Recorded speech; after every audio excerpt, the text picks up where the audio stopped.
Astaghfirullah. Alhamdulillah wassalatu wassalamu ala Rasulillah wa ala alihi wa sahbihi wa mawala wa la hawla wa la quwwata illa billahi wa ba'd. Kita lanjutkan kembali kajian kita, masih membahas kitab Bulughul Maram, dan kita sudah masuk pada bab al-istisqa, bicara soal bab seputar salat minta hujan. Kita baca hadisnya. An Ibni Abbasin radhiyallahu anhu maqala kharaja an-nabiy sallallahu alaihi wasallam mutawadi'an mutabaddilan mutakhashshi'an mutarassinan mutadarrian fa shalla rak'ataini kama yusalli fil 'idi lam yakhtub khutbatakum hadhihi. Dari Aisyah Ummul Mukminin radhiyallahu anha, dia mengatakan bahwa dari Ibnu Abbas radhiyallahu anhu, dia mengatakan Nabi sallallahu alaihi wasallam keluar dengan sangat rendah hati, berpakaian sederhana dan juga khusyuk. Beliau juga sangat tenang, kemudian berdoa kepada Allah, lalu beliau salat 2 rakaat seperti pada salat hari raya. Beliau tidak berkhutbah seperti pada salat hari raya. Beliau tidak berkhutbah seperti khutbahmu ini.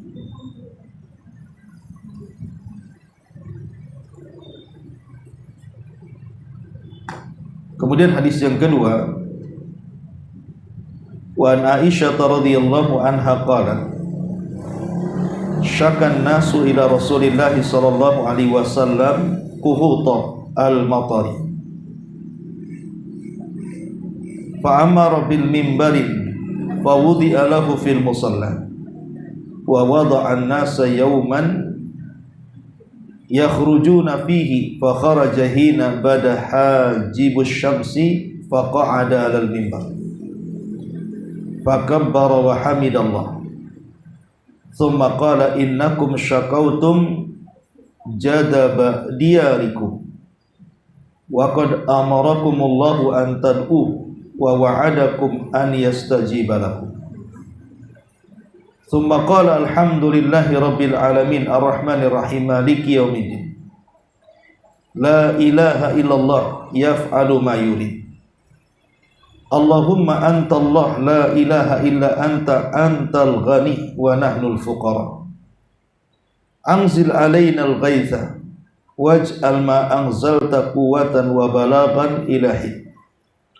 Thumma rafa'a yadayhi falam yazal ina ru'ya bayadu ibtayhi thumma hawwala ila an-nasi dhahrahu wa qalaba rida'ahu wa huwa rafi'un yadayhi thumma uqbila 'ala an-nasi wa nazal wa shalla rak'ataini fa ansallahu sahaban fara'adat wa barakat thumma amtarat. Rawahu Abi Dawud. Dari Aisyah Ummul Mukminin radhiyallahu anha bahwa orang-orang pun mengadu kepada Rasul sallallahu alaihi wasallam tentang tidak turunnya hujan. Beliau menyuruh mengambil mimbar dan meletakkannya di tempat salat. Lalu beliau menetapkan hari di mana orang-orang harus keluar. Kemudian beliau keluar ketika mulai tampak sinar matahari. Beliau duduk di atas mimbar, kemudian bertakbir dan memuji Allah. Kemudian beliau bersabda, sungguh kalian telah mengadukan kekeringan di negeri kalian, padahal Allah telah memerintahkan kalian agar berdoa kepadanya, dan Dia berjanji akan mengabulkan doa kalian. Lalu beliau berdoa, segala puji bagi Allah, Tuhan sekalian alam, yang maha pengasih lagi maha penyayang, Raja di hari pembalasan. Tidak ada sembahan yang berhak disembah kecuali Allah, yang melakukan apa yang Ia kehendaki. Ya Allah, Engkaulah Zat yang tidak ada Tuhan selain Engkau. Engkau maha kaya dan kamilah orang-orang fakir. Turunkanlah kepada kami hujan, dan jadikanlah apa yang Engkau turunkan sebagai kekuatan dan bekal hingga satu batas yang lama. Kemudian beliau mengangkat kedua tangannya terus menerus hingga tampak warna putih kedua ketiaknya. Lalu beliau masih membelakangi orang-orang dan mengembalikan selendangnya, dan beliau masih mengangkat kedua tangannya. Kemudian beliau menghadap orang-orang dan turun lalu salat 2 rakaat. Lalu Allah Subhanahu wa taala mengumpulkan awan, kemudian terjadilah guntur, kilat dan juga hujan. Hadis ini dikeluarkan Al-Imam Abi Dawud. Baik. Ma'asyiral muslimat yang dimuliakan Allah Subhanahu wa taala. Sebelum kita jelaskan tentang kaifiyah salat istisqa, kita akan jelaskan beberapa hikmah disyariatkan salat istisqa ini. Ma'asyiral muslimat yang dimuliakan Allah Subhanahu wa taala, kita tahu bahwa air yang kita gunakan untuk mandi, untuk minum, memasak dan mencuci dan yang semacamnya, itu adalah sebesar-besar nikmat Allah Subhanahu wa taala yang wajib disyukuri. Karena ketika hujan itu telat, bahkan tidak turun sama sekali, bahkan terkadang sampai berbulan-bulan di beberapa daerah, sehingga kemudian mengakibatkan kekeringan di mana-mana, susahnya mencari air, itu terkadang menjadi ujian tersendiri yang datang dari Allah Subhanahu wa taala. Tentu tidak lain agar mereka ingat dan meninggalkan dosa, kemudian bertobat dan melaksanakan ketaatan kepada Allah Subhanahu wa taala. Karena di antara kenapa hujan itu ditahan, tidak lain dan bukan karena kemaksiatan kita. Nanti kita akan jelaskan. Tapi yang jelas bahwa nikmat air ini adalah nikmat yang sangat besar, karena sangat dihajatkan bagi semua makhluk yang ada di bumi. Tidak manusianya, tidak binatang-binatangnya, bahkan tumbuh-tumbuhan juga sangat berhajat dengan air. Makanya Al-Quran itu banyak sekali menyebutkan kalimat air. Allah Subhanahu wa taala berfirman dalam surah Al-Qaf ayat 9 sampai 11. Wa nazzalna minas sama'i ma'an mubarakan fa ambatna bihi jannatin wa habbal hasid wan nakhla basiqatin laha tal'un nadid rizqan lil ibad wa ahyayna bihi baldatan mayyitan kadzalikal khuruj. Allah Subhanahu wa taala mengatakan dalam surah Qaf ayat 9 sampai 11, dan dari langit kami turunkan air yang penuh dengan berkah. Kami tumbuhkan dengan air itu pepohonan yang rindang, muncul pula biji-bijian yang dapat dipanen, dan pohon-pohon kurma yang menjulang tinggi-tinggi yang mempunyai mayang-mayang yang bersusun, tidak lain dan bukan sebagai rizki bagi hamba-hambanya. Dan kami hidupkan dengan air itu negeri yang mati atau tandus. Seperti itulah kejadian kebangkitan dari kubur kalian. Dari surah Qaf ini dapat kita simpulkan bahwa kehidupan ini itu salah satu sebab terjadinya adalah karena air. Makanya Allah mengatakan wa ja'alnal ma' kulla syai'in hayyin, dan kami jadikan dengan air itu segala sesuatu bisa hidup. Yang heran adalah ketika Allah Subhanahu wa taala turunkan hujan ke bumi, Allah tidak masukkan air hujan itu ke dasar bumi. Kan bumi kan berlapis-lapis. Tapi kenapa Allah tahan kemudian hanya beberapa meter saja dari bumi kita bisa menggali air? Itu tidak lain dan bukan karena Allah telah menentukan kadar air itu tidak akan hilang demi keberlangsungan hidup makhluk yang ada di bumi. Allah katakan dalam surah Al-Mu'minun ayat 18, wa anzalna minas sama'i ma'an biqadarin fa amsaknahu fil ardi wa inna ala dhahabi bihi laqadir. Dan kami turunkan air dari langit dengan satu ukuran, lalu kami jadikan air itu menetap di bumi, dan pasti kami berkuasa untuk melenyapkannya. Tapi Allah tidak lakukan melenyapkannya. Justru Allah Subhanahu wa taala tahan, sekali lagi tidak lain dan bukan untuk keberlangsungan hidup kita. Ma'asyiral muslimat yang dimuliakan Allah Subhanahu wa taala.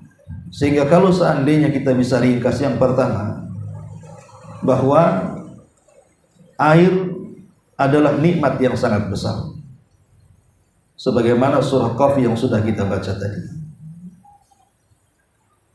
Bahkan nikmat ini juga salah satu yang akan ditanyakan di hadapan Allah kelak pada hari kiamat. Sebagaimana hadis yang ma'ruf, inna awwala ma yus'alu anhu yaumal qiyamah yakni al-'abda minan na'imi an yuqala lahu alam nusahhih laka jismak. Kemudian wa nuzawwika minal ma'il barid. Kata Nabi SAW, nikmat yang ditanyakan kelak pada hari kiamat pertama kali kepada hamba-hambanya adalah, bukankah kami telah memberikan kesehatan kepadamu dan telah memberikan padamu air yang menyegarkan. Jadi air juga salah satu yang akan ditanya di hadapan Allah Subhanahu wa taala. Kemudian yang kedua, hujan yang kita saksikan hari-hari ini atau mungkin sebelumnya itu memiliki peranan penting sekali bagi semua makhluk hidup termasuk juga manusia. Seperti yang Allah katakan dalam surah Az-Zukhruf ayat 11, walladzi nazzala minas sama'i ma'an biqadarin fa'ansyarna bihi baldatan mayyitan kadzalika tukhrajun. Dan dialah yang menurunkan air dari langit menurut kadar yang diperlukan, lalu kami hidupkan dengan air itu negeri yang mati. Seperti itulah kami akan dikeluarkan dari dalam kubur-kubur kita. Kemudian yang ketiga,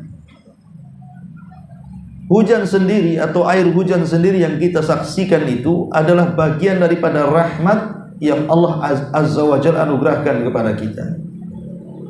Sebagaimana disebutkan dalam surah Asy-Syu'ara atau Asy-Syura, bukan Asy-Syu'ara, Asy-Syura ayat 28. Wa huwal ladzi yunazzilul ghaitsa min ba'di ma qanatu wa yanshuru rahmatahu wa huwal waliyul hamid. Dialah yang menurunkan hujan sesudah mereka berputus asa dan menyebarkan rahmat-rahmatnya. Jadi hujan itu salah satu turunnya rahmat Allah Subhanahu wa taala. Kemudian yang keempat, bahkan lebih daripada itu, hujan ini bukan hanya sekedar membawa rahmat, tetapi membawa berkah. Dan Allah katakan dalam surah Qaf ayat 9, wa nazzalna minas sama'i ma'an mubarakah, dan kami turunkan dari langit air yang penuh dengan berkah.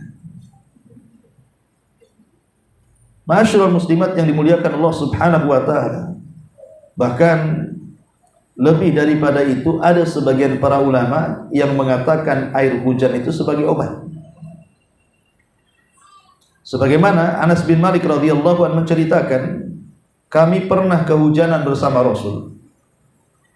Lalu Nabi SAW menyingkap bajunya. Lalu beliau mengguyurkan sebagian badannya dengan hujan itu. Kami pun bertanya, wahai Rasul, mengapa anda melakukan demikian? Maka Rasul mengatakan, li'annahu hadithu ahdin bi Rabbi. Karena hujan itu atau hujan ini baru saja Allah ciptakan. Al-Imam Al-Qurtubi rahimahullahu ta'ala ketika mengomentari hadis ini, beliau mengatakan bahwa praktek Nabi SAW ketika beliau meletakkan separuh badannya supaya terkena hujan itu.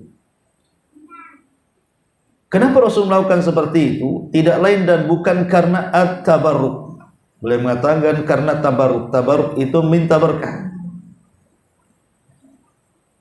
Lah ketika kemudian Nabi SAW mengalap berkah dengan hujan, ini menunjukkan bahwa sebagian ulama, kata Imam Qurtubi, bisa dijadikan hujan itu sebagai obat karena Allah menyebut hujan dengan kalimat rahmat dan juga kalimat berkah dan juga kalimat suci.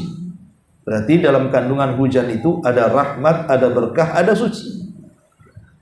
Dari tiga kalimat ini, kata Al-Imam Al-Qurtubi, sehingga bisa disimpulkan bahwa air hujan juga bisa untuk obat.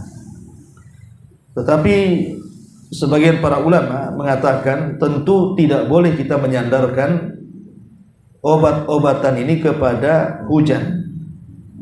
Kalaupun hujan bisa dijadikan obat, itu sekedar sebab saja, tetap yang menyembuhkan Allah Subhanahu wa ta'ala. Dan kalau seandainya belum ada nas Al-Quran atau hadis ataupun penelitian bahwa hujan itu bisa dijadikan dalil sebagai obat-obatan, maka kita tidak perlu kemudian meyakini seperti itu. Cukuplah hujan itu membawa rahmat, berkah, dan dia adalah membawa kesucian.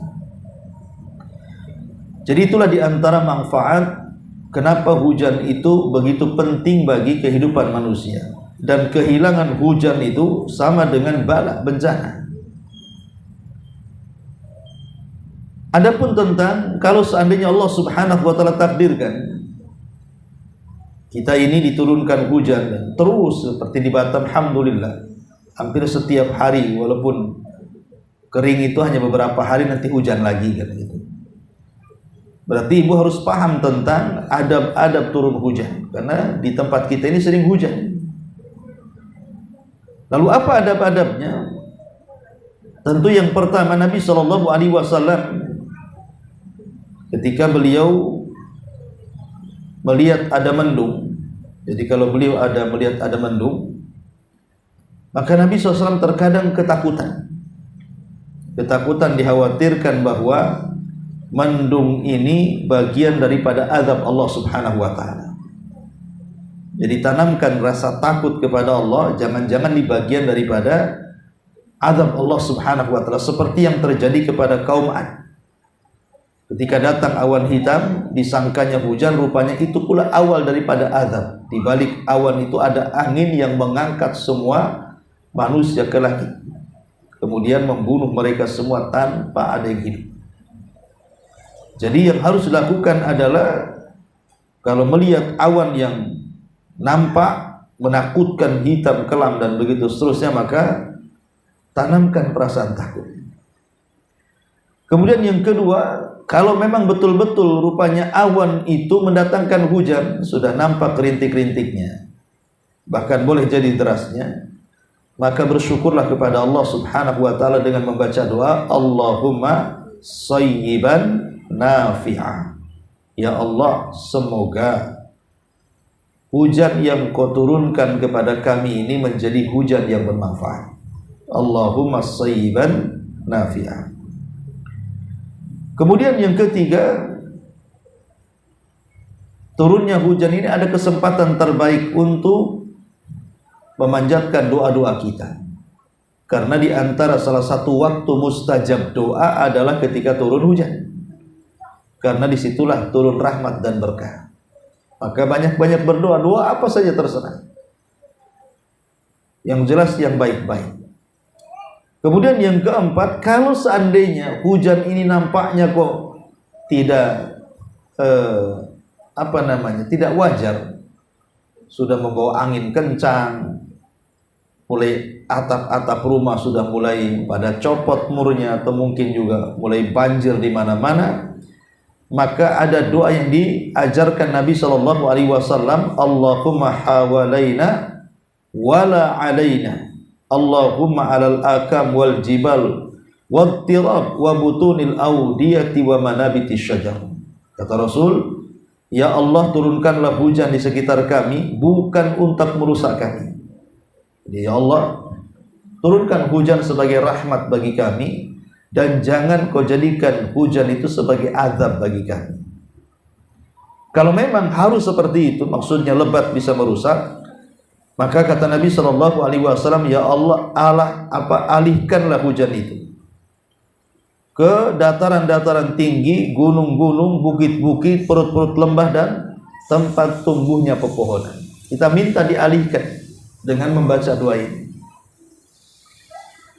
Kemudian yang kelima, mengambil berkah. Mengambil berkah dengan cara menyentuhkan sebagian badan kita ke hujan, tangan kita, dari jendela, dari pintu gitu ya. Biar terbasuh tangan kita ini, atau badan kita, atau syukur-syukur ibu mau hujan-hujanan ya. Udah tua Ustaz, tidak apa-apa ya. Masa kecil kurang bahagia katanya. Karena hadis tadi Nabi SAW kalau turun hujan beliau mengatakan innahu hadithu ahdin bi rabbi, karena hujan itu baru saja Allah ciptakan. Maksudnya kalimat Allah ciptakan itu, maksudnya hadis ini bahwa hujan itu baru saja menurunkan rahmat Allah subhanahu wa ta'ala. Kemudian yang keenam, boleh kita berwudu dengan air hujan, karena air hujan itu disifati tahur, suci. Bisa kita mandi junub, bisa kita wudu, bahkan kita bisa digunakan untuk masak juga, karena itu air yang sangat bagus sekali. Kemudian yang nomor 7, jangan mencela hujan. Jangan sekali-kali mencela hujan, karena mencela hujan itu sama dengan mencela yang menciptakannya, dan yang menciptakan hujan adalah Allah subhanahu wa ta'ala. Kemudian yang nomor 8, berdoa setelah turunnya hujan. Jadi kalau selesai hujan, berdoa kepada Allah subhanahu wa ta'ala dengan mengatakan apa? Mutirna bifadlillah, mutirna bifadlillah, kami dihujani karena karunia Allah. Karena ada sebagian orang yang Nabi SAW mengatakan dia beriman dengan aku, kata Allah, dan kufur dengan bintang. Tapi ada sebaliknya, orang yang beriman dengan bintang, kufur denganku. Siapa mereka? Adapun yang pertama, orang yang beriman dan kufur dengan bintang adalah orang yang mengatakan mutirna bi fadlillah. Tetapi bagi yang kufur dengan Allah dan beriman kepada bintang, mengatakan mutirna binau'i kadza wa kadza, kami dihujani oleh bintang ini dan itu. Kenapa demikian? Karena di zaman jahiliyah mereka meyakini bahwa bintang atau peredaran bintang itu mempengaruhi kehidupan manusia, termasuk turun dan tidaknya hujan. Jadi orang jahiliyah itu selalu menasabkan hujan itu kepada bintang. Makanya kemudian Nabi SAW melarang, tidak boleh. Tidak boleh seseorang itu menasabkan hujan dengan adanya bintang ini dan itu. Tapi katakanlah mutirna bifadlillah, kami dihujani karena karunia Allah subhanahu wa ta'ala. Ini kalau seandainya Allah subhanahu wa ta'ala memang berikan nikmat dengan menurunkan hujan kepada kita. Taib. Sekarang bagaimana kalau seandainya Allah subhanahu wa ta'ala uji kita dengan tidak diturunkannya hujan kepada kita? Kita akan mengenal dulu apa sebab-sebabnya. Kenapa kemudian Allah subhanahu wa ta'ala terkadang menahan hujannya dan tidak menghujani makhluknya, sehingga sebagian manusia kesulitan cari air. Bahkan ladang-ladang bisa mati, binatang-binatang kelaparan, bahkan manusia juga sama gitu ya, gara-gara tidak ada air. Tentu ada sebab Allah Subhanahu wa taala ketika menahan air dan tidak mencurahkan hujannya. Yang pertama adalah al-kibriya'u fil ardi wa ta'ali 'alal khalqi wal iftikharu bil mali awil jahi awil mansibi awil sultani. Ketika orang-orang yang di bumi ini mereka merasa sombong, merasa tinggi di hadapan makhluk Allah, berbangga dengan harta, kedudukan, dan kekuasaan. Maka para ulama mengatakan, kalau penduduk bumi ini sudah seperti ini, mereka congkak dan sombong, mudah meremehkan orang lain dengan membanggakan harta, jabatan, pangkat, atau kepemimpinan, maka siap-siaplah Allah akan tahan hujannya. Jadi sebagaimana Ibu bisa baca dalam surah Al-An'am ayat 42 sampai 43. Kemudian yang kedua, al-masyu bainan nas bil fasad. Kalau manusia sudah mulai menjadi perusak bumi. Perusak bumi itu ya boleh saja mungkin dalam bentuk rasuah, dalam bentuk korupsi, dalam bentuk menipu, dalam bentuk macam-macam, ya. Karena kerusakan-kerusakan inilah yang mengakibatkan Allah tahan hujan. Seperti umpamanya nasihat Nabi kepada orang-orang muhajirin. Salah satunya Nabi SAW mengatakan, walam yanqusul mikyala wal mizan illa ukhidu bisini. Tidaklah mereka kemudian mengurang-urang takaran timbangan kecuali akan ditimpakan paceklik kepada mereka, tidak turun hujan. Kemudian yang ketiga di antara sebabnya juga Allah menahan hujan adalah man'u ikhrajiz zakat. Ketika manusia sudah bakhil, tidak mau mengeluarkan zakat wajibnya. Karena hadis Nabi mengatakan walam yamna'u zakata amwalihim illa muni'ul qatra minas sama walaulal bahaim lam yumtar. Tidaklah mereka mencegah zakat harta-harta mereka kecuali Allah cegat juga hujan dari langit. Kalau bukan karena binatang ternak, tentu mereka tidak akan dihujani. Kemudian yang keempat, kathratul ma'asi, banyaknya maksiat. Maksiat di mana-mana, perzinahan, homoseksual, ghibah, pokoknya maksiat, pencurian, ya. Maksiat di mana-mana. Karena Umar bin Abdul Aziz rahimahullahu taala pernah mengatakan, innallaha la yu'adzib al-'ammah bi dzambil khassah. Allah tidak akan mengazab kebanyakan manusia dengan dosa khusus. Walakin idza umilal munkar jiharan, tapi kalau seandainya kemungkaran itu sudah dilakukan secara terang-terangan, istahaqqul uqubata kullahum, maka mereka berhak diberikan azab secara keseluruhan. Jadi kalau seandainya kalau maksiatnya masih sembunyi-sembunyi, ya, mungkin tidak akan turun azab. Tapi kalau maksiat sudah terang-terangan di hadapan manusia dan menyebar kemana-mana, maka Umar bin Abdul Aziz mengatakan bisa saja itu salah satu penyebab Allah mengiqab hamba-hambanya dengan tidak menurunkan hujan. Ini yang keempat. Kemudian juga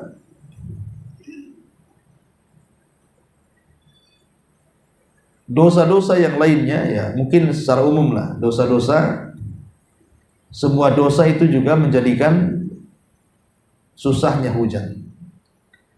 Lalu bagaimana apabila Allah Subhanahu wa taala kemudian uji seperti ini? Paceklik di mana-mana, tidak turun hujan. Apa yang harus kita lakukan?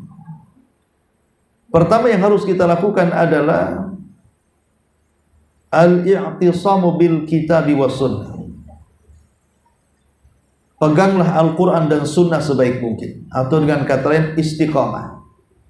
Istiqamah dengan Al-Quran dan sunnah. Karena Allah mengatakan wa allaw istaqamu 'ala tariqati la asqainahum ma'an ghadaqa. Sekiranya mereka istiqamah di jalan Allah, tentu kami akan beri minum mereka dengan minuman yang lezat. Yang kedua, taqwallahi azza wa jalla. Bertakwalah kepada Allah Subhanahu wa taala Karena takwa itu sebab Allah buka berkah langit dan bumi.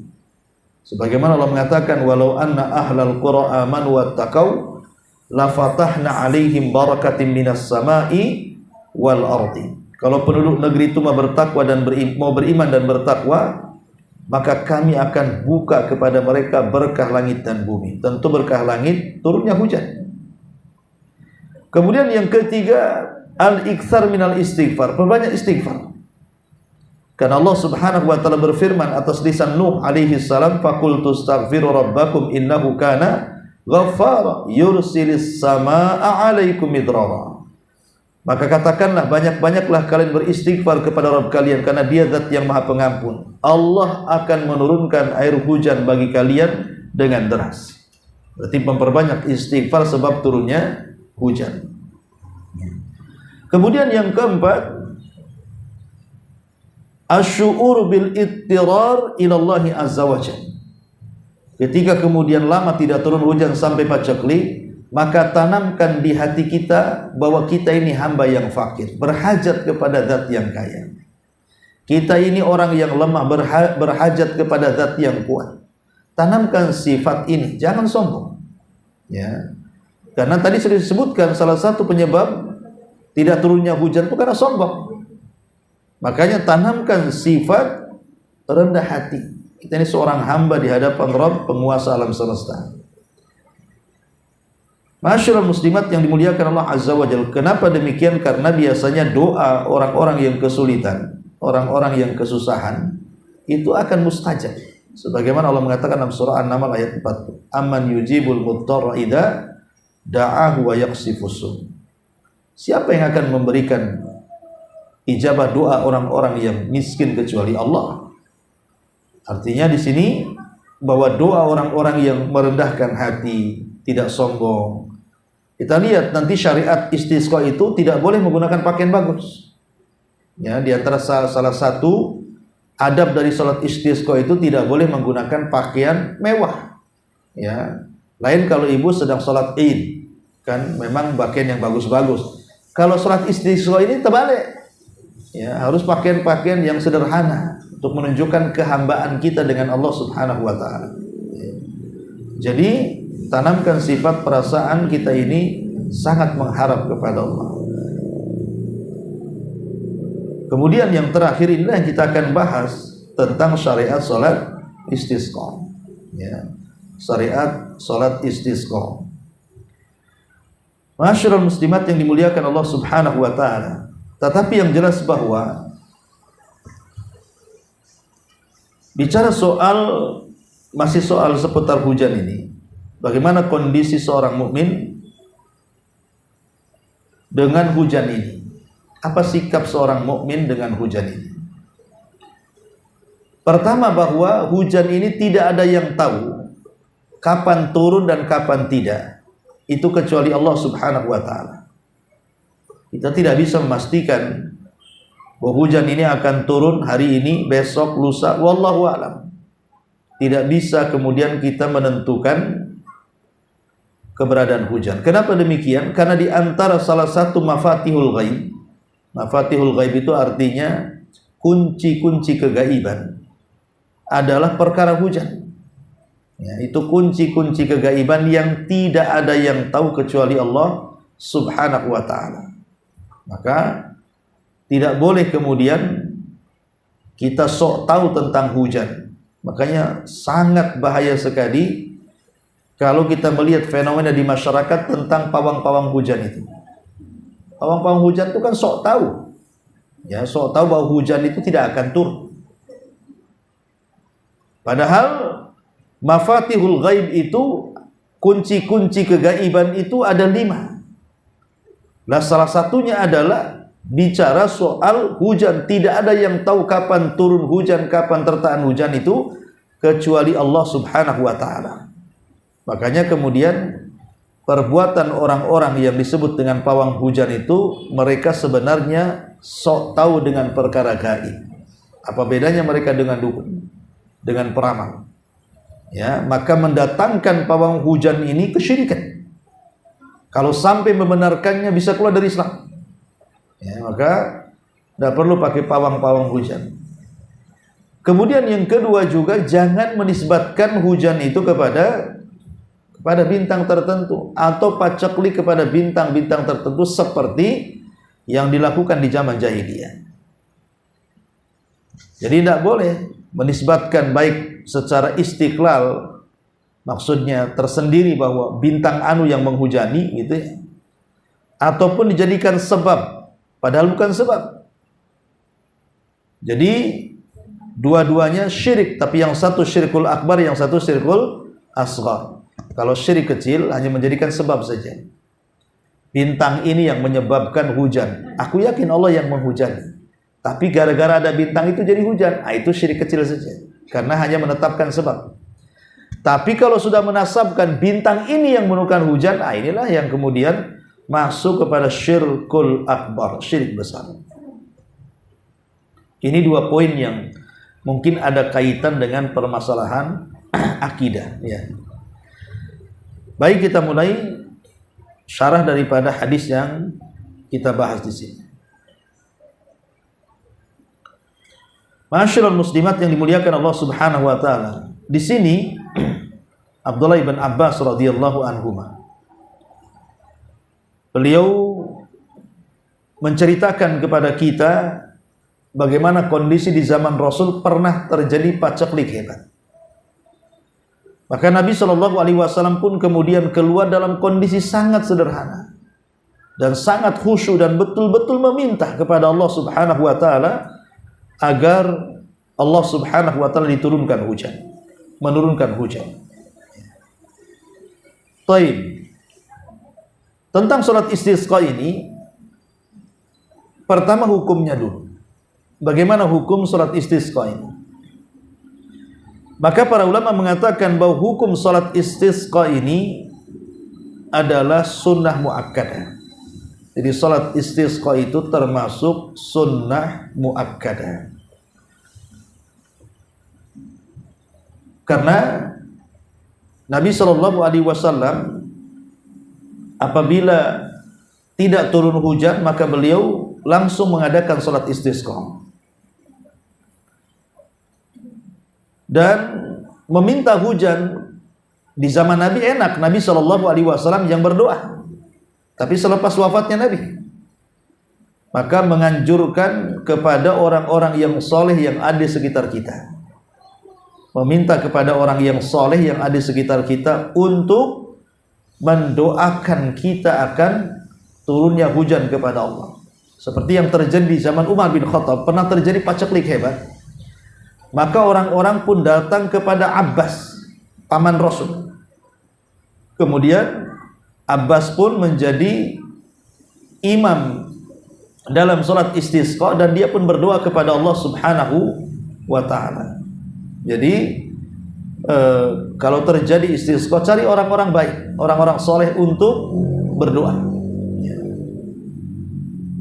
Tapi intinya bahwa hukum dari salat istisqa ini adalah sunnah muakkadah. Sebagian para ulama mengatakan bahwa ketika salat istisqa itu sebaiknya mengeluarkan semua manusia, baik orang-orang yang sudah tua, baik anak-anak yang belum balik, gitu kan. Libatkan saja. Ya, orang-orang yang sudah tua renta, bahkan mungkin yang sudah sakit pakai kursi roda. Kalau memang bisa dilibatkan, libatkan.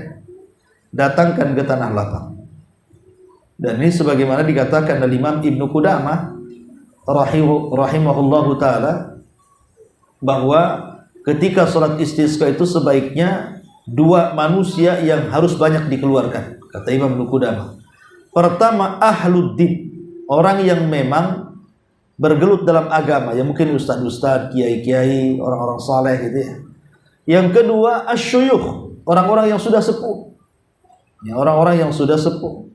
Kata beliau, li'annahu asra lil ijabah, karena dengan keluarnya dua manusia ini akan mempercepat pengabulan doa. Akan mempercepat pengabulan doa, kata Imam Ibnu Qudamah. Adapun perlukah kemudian salat istisqa ini mengeluarkan hewan-hewan? Ibu yang punya kucing dibawa kucingnya, Ibu yang punya kambing digeret kambingnya, yang punya sapi digeret sapinya. Ya, umpamanya ibu punya peliharaan, punya burung ya dibawa sangkar-sangkarnya. Ya. Apakah perlu membawa binatang itu?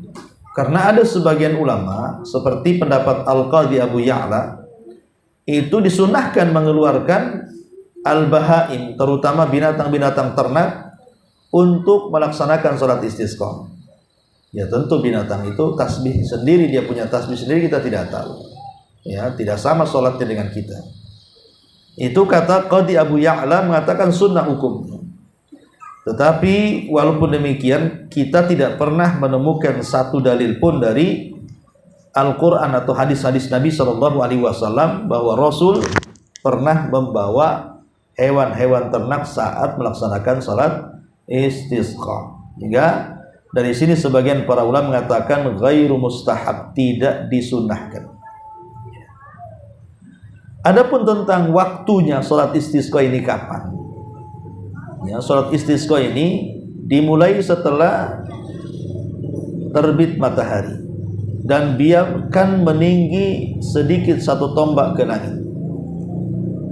Artinya di waktu sholat duha, awal waktu sholat duha atau awal waktu sholat syuruk.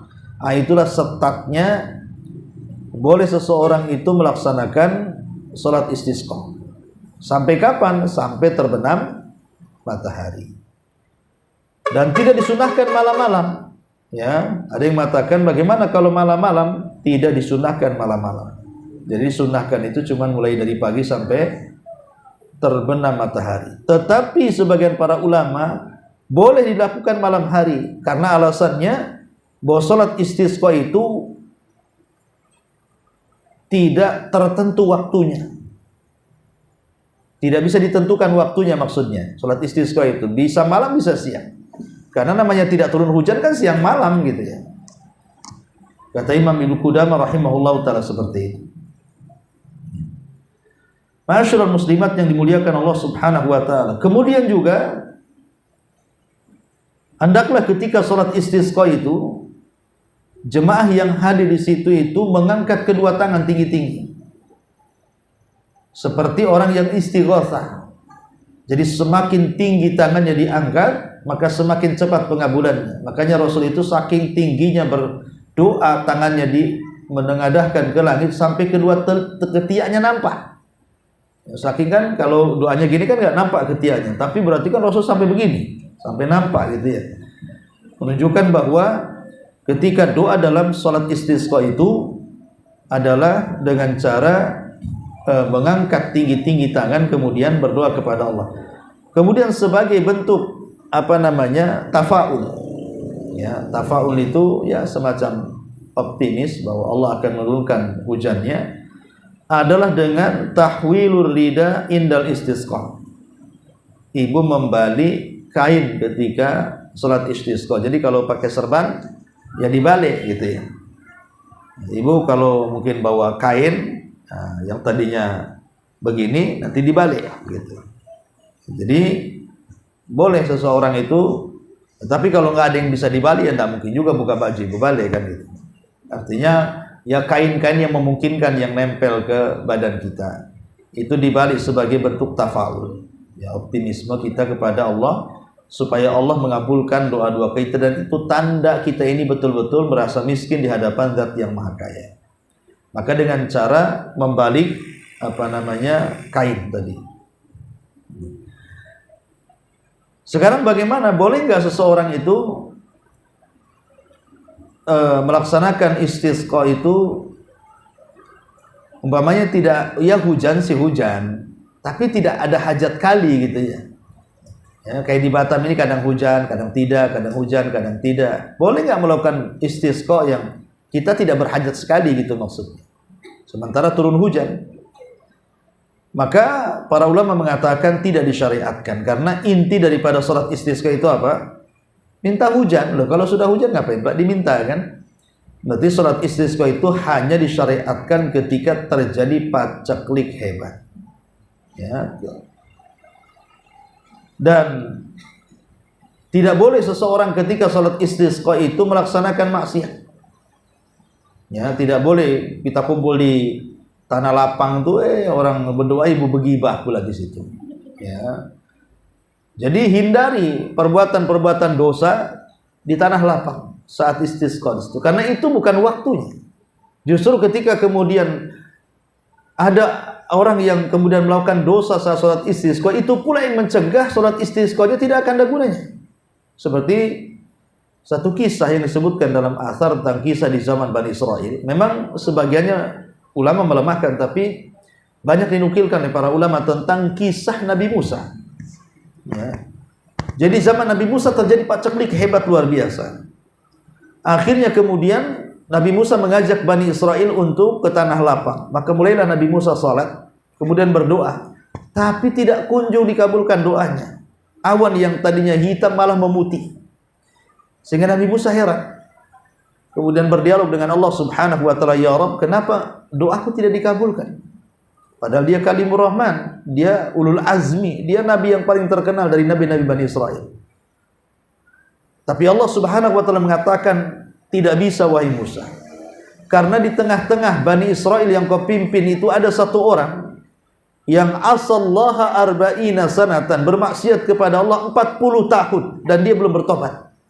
Kalau kamu ingin dikabulkan doanya, maka keluarkan orang itu."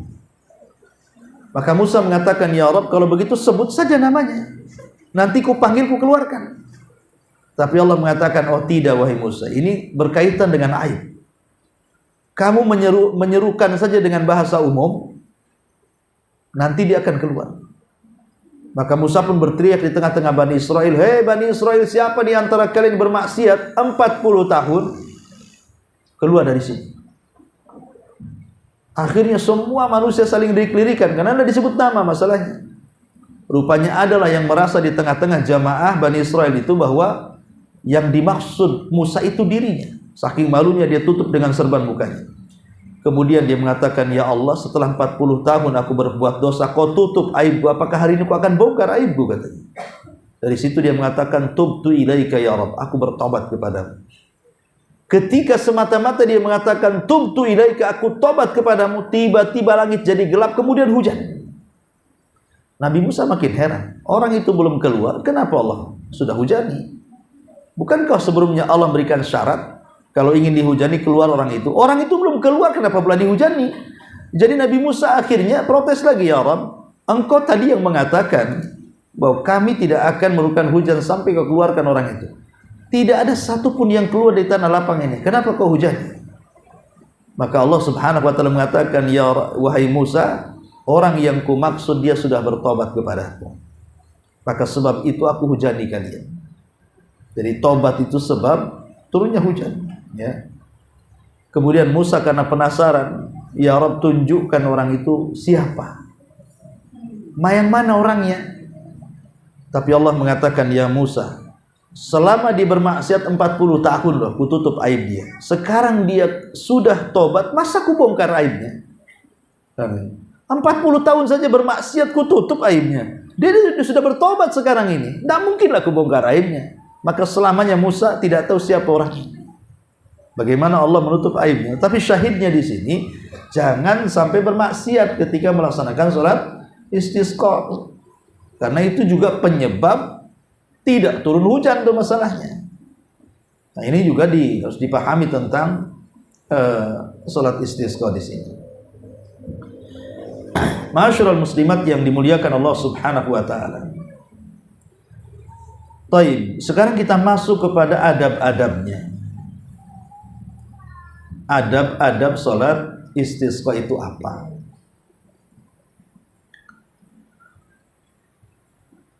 Yang pertama, di antara adab-adab salat istisqa,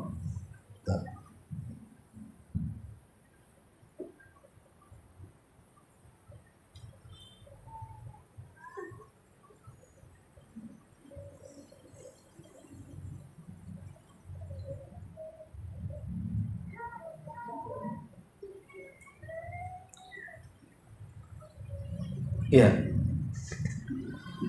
Pertama di antara adab-adab salat istisqa, yang pertama adalah betul-betul diniatkan. An-niyatu as-salihatu. niat yang baik penuh dengan keikhlasan. Karena ikhlas itulah yang menyebabkan doa-doa kita ini akan mustajab. Jadi makanya kenapa dihindari jangan sampai riya dengan memakai baju-baju bagus, kemudian tas-tas bermerek dibawa ke tanah lapang, bergaya-gaya, itu nggak akan dikabulkan tuh istisqa. Kenapa? Karena menyelisih adab istisqa. Ya, memang harus betul-betul ada keikhlasan di dalam hati kita ini supaya mudah dikabulkan oleh Allah Subhanahu wa ta'ala. Kemudian yang kedua, diantaranya adalah sepanjang perjalanan dari rumah ke tempat istisqa itu, hindari perbuatan dosa yang sudah saya jelaskan tadi. Jangan sampai bergibah sepanjang jalan, tetapi perbanyak zikir kepada Allah Subhanahu wa ta'ala. Kalau sholat ini itu kan ada syariat takbir gitu ya.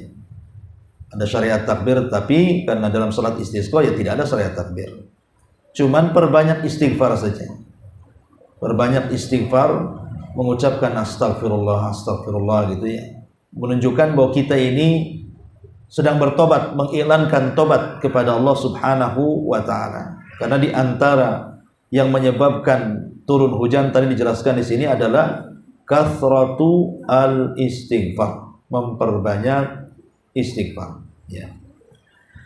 Kemudian juga yang ketiga, bahwa salat istisqa itu tidak ada azan, tidak ada iqamat. Tidak ada azan, tidak ada iqamat. Berdasarkan hadis Abdullah ibn Yazid al-Ansari. Kemudian yang selanjutnya, khurujus sibyani wan nisa. Boleh keluar anak-anak yang belum balik, wanita-wanita ataupun orang-orang yang sudah tua, maka ajak semuanya. Jadi satu rumah itu keluar semuanya, untuk menunjukkan kita ini sangat berhajat dengan hujan. Kemudian juga hindari at-takabbur. Hindari at-takabbur. Jangan sampai kemudian seorang sombong, tetapi rendah dirilah di hadapan Allah. Rendah hati di hadapan Allah, penuh dengan kehusyuan ya, dan begitu seterusnya. Kemudian yang paling afdol salat istisqa itu di tanah lapang. Sama dengan salat Id. Yang paling afdol salat istisqa itu di tanah lapang. Tetapi kalaupun dilakukan di masjid maka tidak mengapa. Tapi yang paling afdolnya, maka salat istisqa adalah di tanah lapang. Kemudian imam memberitahu kepada masyarakat. Jadi harus seperti Rasul dalam hadis Aisyah tadi yang kita baca, memberitahu masyarakat kan di situ, bahwa hari kapan kita keluar semua, sehingga nanti masyarakat bisa meluangkan waktu mereka, sehingga makin banyak, makin baik lagi jemaahnya. Ya, memang ini hajat kebutuhan semua manusia. Kemudian juga saling tanasubi at-taqwa, saling memberikan nasihat takwa, mengingatkan saudaranya agar jangan senantiasa bermaksiat dan berusaha menjalankan perintah Allah Subhanahu wa ta'ala. Kemudian juga al-luju ilallah, betul-betul kita kembali kepada Allah Subhanahu wa ta'ala. Kemudian juga meminta kepada orang-orang soleh untuk berdoa. Meminta kepada orang-orang soleh untuk berdoa. Kemudian juga menanamkan perasaan takut. Menanamkan perasaan takut. Jangan-jangan kemudian kekeringan ini berlangsung lama. Maka minta kepada Allah Subhanahu wa ta'ala untuk diakhiri.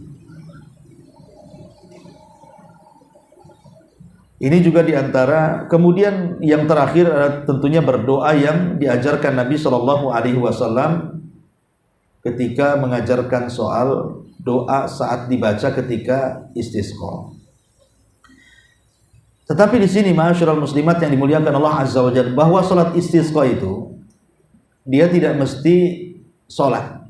Jadi minta hujan itu tidak mesti bentuknya harus sholat istisqa. Boleh juga istisqa itu meminta seseorang pada khutbah Jumat, jemaah memesan kepada khatib dan mengatakan, Pak Khatib nanti kalau khutbah tolong sekalian doa istisqa, ya, doa minta turun hujan. Gak ada sholat, dia berdoa saja. Jadi nanti seorang khatib akan berdoa tuh ketika di hari Jumat. Karena di zaman Rasul pernah terjadi, Rasul di tengah-tengah khutbah ada Arab Badui mengadu soal paceklik di daerahnya dan mengatakan, ya Rasulullah, tanah ke tanah kami sudah mulai retak, hewan-hewan kami sudah mulai mati, tumbuh-tumbuhan kami sudah mulai kering, dan begitu seterusnya lah, mengeluhkan soal paceklik di kampungnya. Berdoalah kepada Allah agar kami ini dihujani. Maka Rasul tiba-tiba langsung mengangkat kedua tangannya dan mengatakan, Allahumma agithna, Allahumma agithna, Allahumma agithna, ya Allah, tolonglah kami, tolonglah kami, tolonglah kami. Tiba-tiba belum lagi Rasul menurunkan tangannya sudah hujan. Ketika sudah sampai 1 minggu, rupanya hujan ini tak berhenti-berhenti. Banjir pula lah desa itu. Karena 1 minggu hujan ya banjir lah.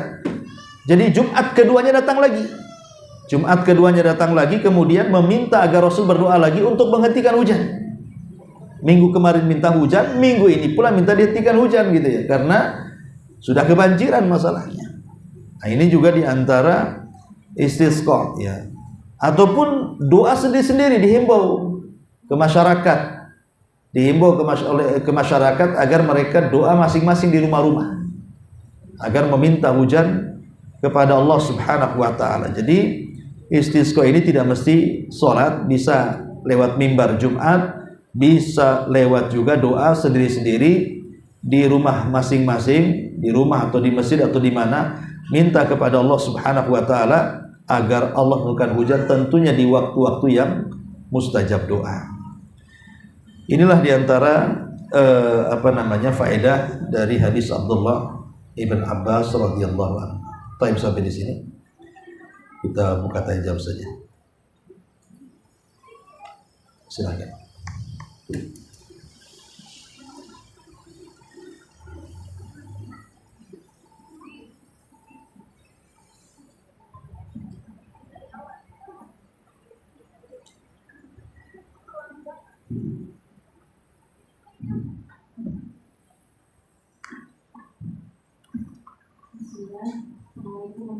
Waalaikumsalam. Tadi kalau kita mau sholat istisqa, kita mengajak kalau sholat istisqa ulama agar doanya dikabulkan. Berarti ada kalanya kita buat meminta agar pertanyaan kita dikabulkan. Maka dalam hal ini saja. Ya, alhamdulillah. Tawassul itu terbagi menjadi 3. Ada tawassul dengan nama-nama Allah dan juga sifat-sifatnya. Kemudian ada tawassul dengan amal soleh yang kita lakukan. Yang 2 ini sepakati. 2 perkara ini sepakati, tidak ada khilaf ulama. Umpamanya ibu bertawassul dengan nama-nama Allah, ingin sesuatu, umpamanya ingin menyadarkan suami, menyadarkan anak-anak, ingin usahanya dilancarkan, maka perbanyaklah membaca nama-nama Allah. Ya Hayyu ya Qayyum, ya Dzal Jalali wal Ikram, ataupun ya Rahman, ya Rahim. Pokoknya nama-nama Allah yang sesuai dengan keinginan. Kalau kita minta rezeki, ya perbanyak membaca doa dengan sebutan ya Razzaq, ya Razzaq, ya Razzaq, kan itu. Kalau minta keturunan, ya Wahhab, ya Wahhab, ya Wahhab, kan itu. Atau minta diampuni dosanya, ya Ghafur, ya Ghafur. Begitu sesuai dengan keinginan kita.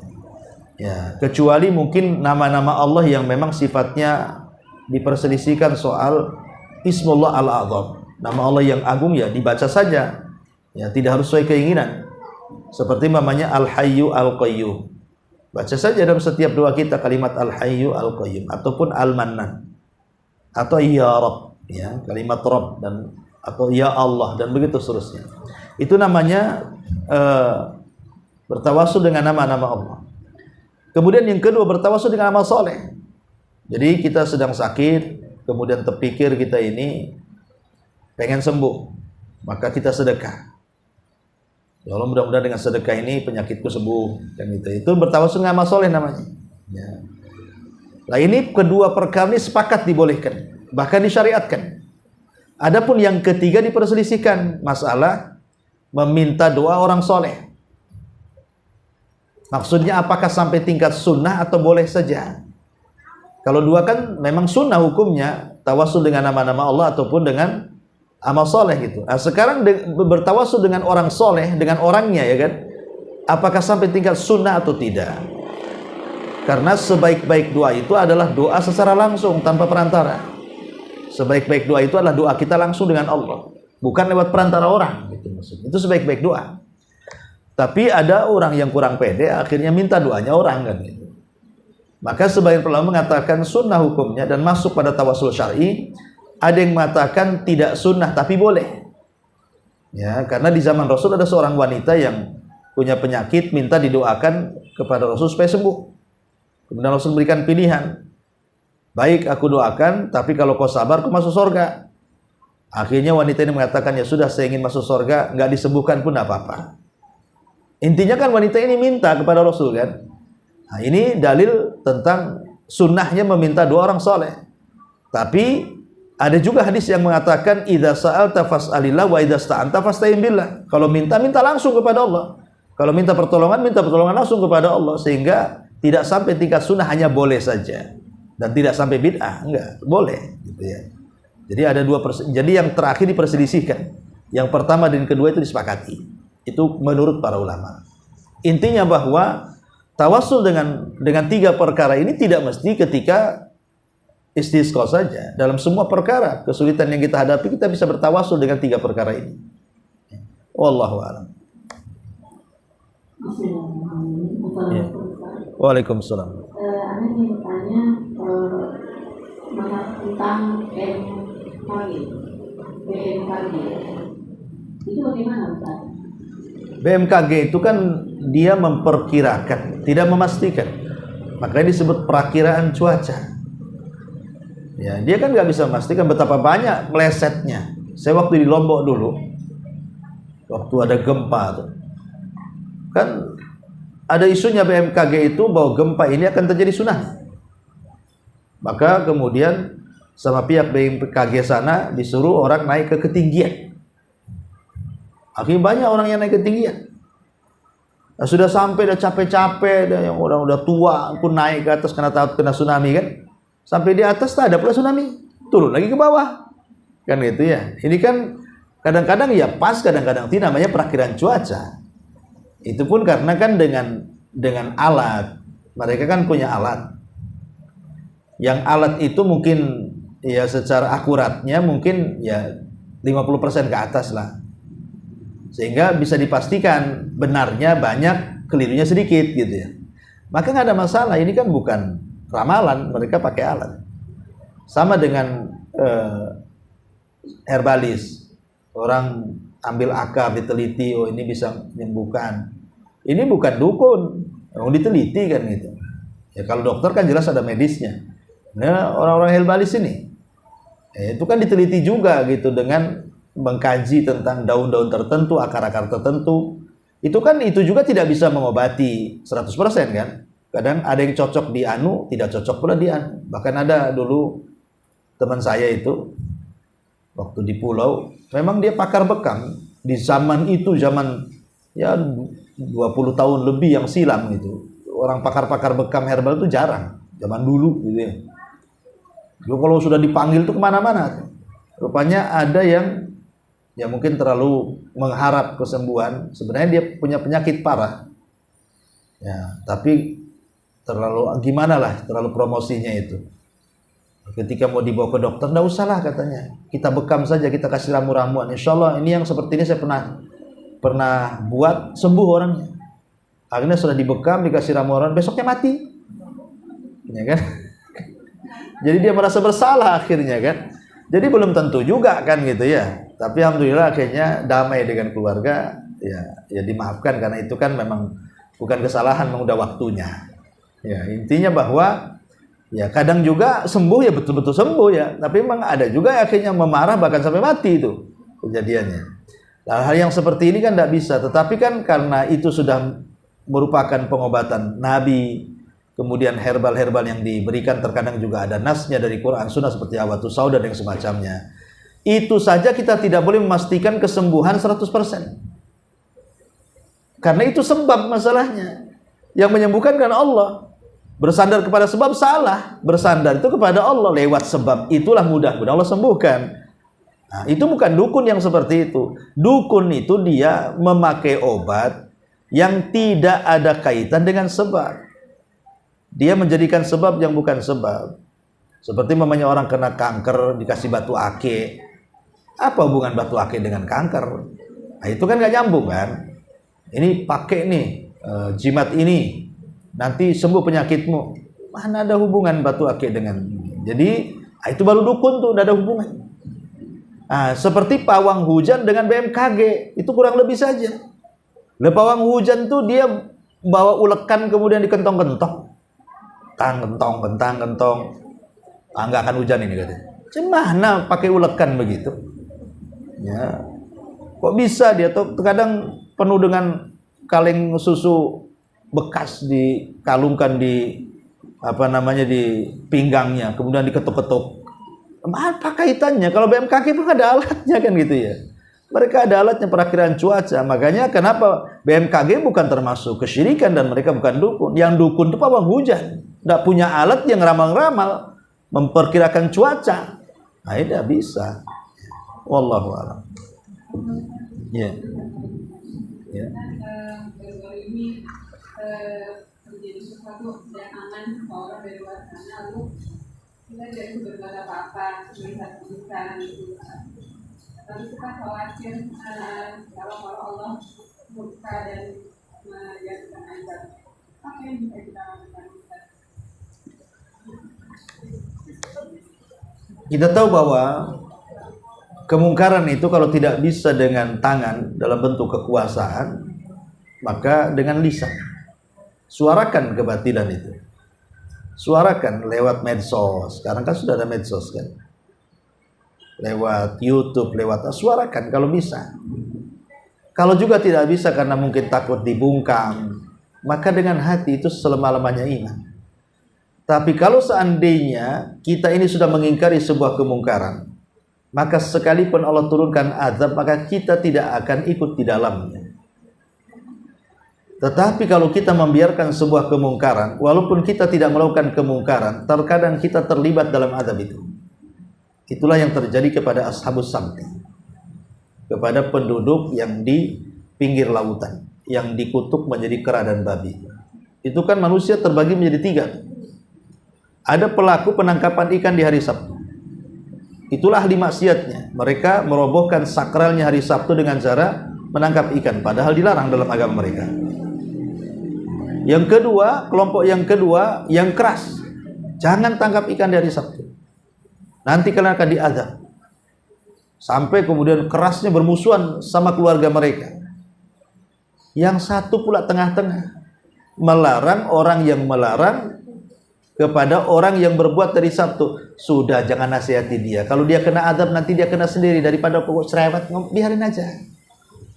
Manusia di masyarakat kan gitu. Ada pelaku dosa, ada yang keras kemudian mengingkari dosa, ada tengah-tengah, malah nyalahkan yang mengingkari. Sudah, biarkan saja dia. Ya, nanti kalau yang kena dia kena juga kok. Nah, justru yang seperti ini akan kena. Makanya kemudian yang pelaku menangkap ikan dari Sabtu jadi kera gitu ya. Yang melarang menangkap ikan jadi babi jadinya. Itulah yang kemudian Allah firmankan, wattaqu fitnatal la tusibannal ladzina zalamu minkum khassah. Takutlah kepada fitnah kalau terkena itu bukan hanya orang baik saja, tapi bukan hanya orang zalim saja, tapi orang baik pun terkena imbasnya karena mereka tidak ada pengingkaran. Ya. Jadi supaya kita tidak termasuk kepada azab yang Allah turunkan di dalamnya, maka ingkari kemungkaran itu, walaupun hanya dengan hati itu maksudnya. Ya, kalau bisa dengan kekuasaan, kalau tidak bisa dengan lisan, kalau tidak bisa dengan hati, dan itu selama-lamanya iman. Wallahu a'lam.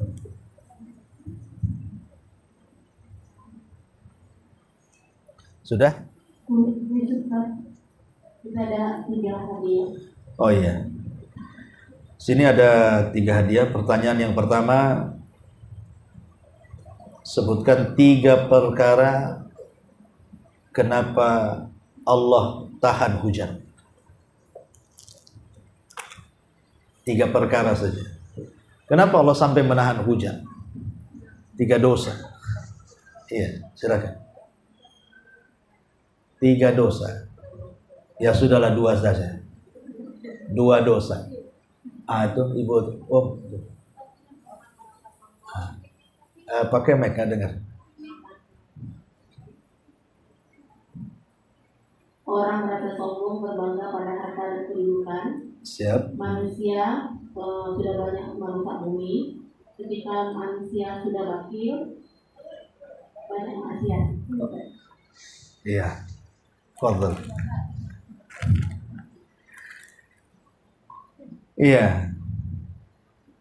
Sebutkan 2 adab ketika melaksanakan salat istisqa.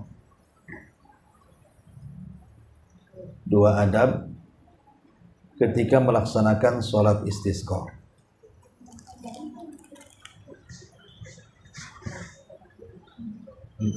Diniatkan di dalam hati dan berikhlas. Iya.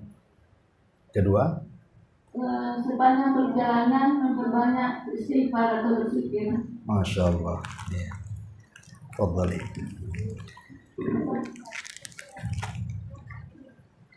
Iya. Pertanyaan yang ketiga, sebutkan 2 fungsi air. 2 fungsi air. Apa di balik manfaat air itu?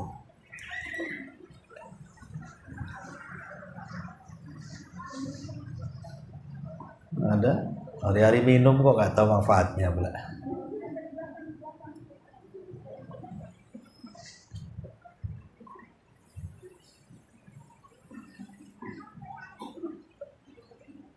Manfaat air yaitu satu sumber kehidupan. Yang kedua bisa dijadikan sebagai obat. Jadikan obat. Satu lagi, baru dapat kaos kaki. Cuma 2 tadi. Saya ngasih 2 ya. Ya sudahlah. Iya, karena kakinya 2 juga. Iya, kalau 3 pertanyaan 3 kaki pula, jadi cap kaki 3. Baik. Sampai di sini subhanaka wa bihamdika asyhadu an la ilaha illa anta astaghfiruka wa atubu ilaik. Allahu ta'ala alam.